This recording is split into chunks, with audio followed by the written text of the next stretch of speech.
You know, something must be wrong when almost every single song has sex as its basis.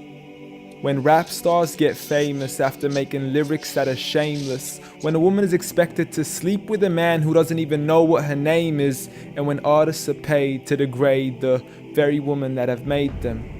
To the point they are nothing more than pieces of plastic that we can dispose of once they are no longer attractive. It's sickening and sadistic that this world's become so misogynistic. And you can call me unrealistic, but just listen to the statistics. 7 in 10 men view porn while over 75 million are addicted. 68 million requests a day for pornographic pictures, making 1 in 4 searches sexually related. It's like nobody even knew she existed until she got naked, degraded and abused over and over again just to gain millions of views. It's a shame we've subdued to a definition of beauty which is so misconstrued, as we judge each other's looks off of Facebook likes, Instagram pictures to filter off what we really look like. See, we are so obsessed with our outside, we have slowly lost sight of who we really are in real life.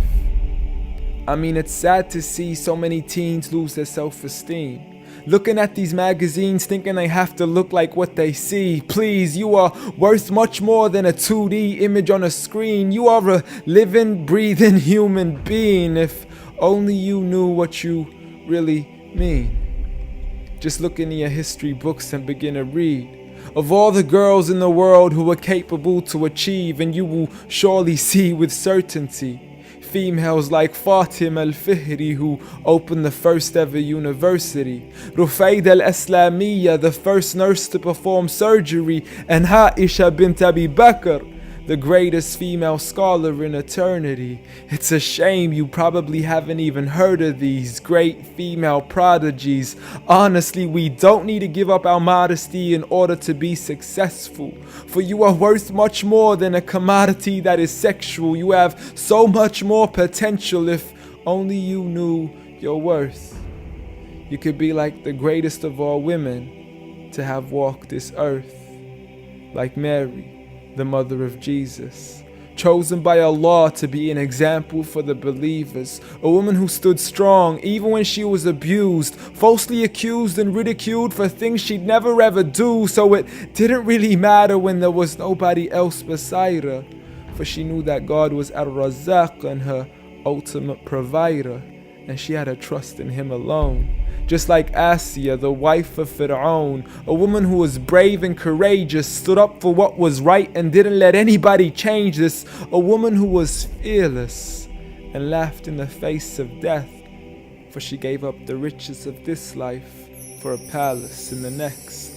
Next up, Khadija, the mother of the believers, a wealthy merchant who had nurtured the Prophet for over 25 years, his first wife, the love of his life and the mother of his kids. She was the first to believe in him when nobody else ever did. She just is, beyond any words that can make you understand. So much so that even Allah sent her His salam. She was grand and Allah assured her, just like her daughter, Fatima, the master of all women in paradise, a woman who would shine so bright she was nicknamed as Zahra, the splendid one with the most generous of hearts, a woman who gave up so much of her food she had no choice but to fast. She would fight on behalf of her father even as a little girl. And such are the examples of the greatest woman in the entire world.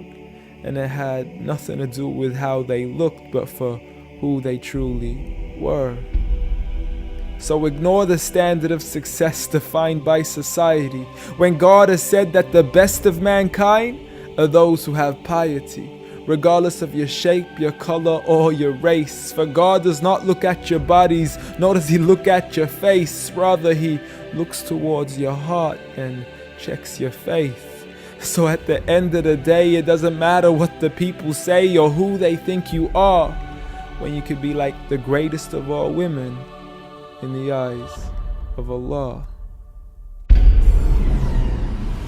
The greatest woman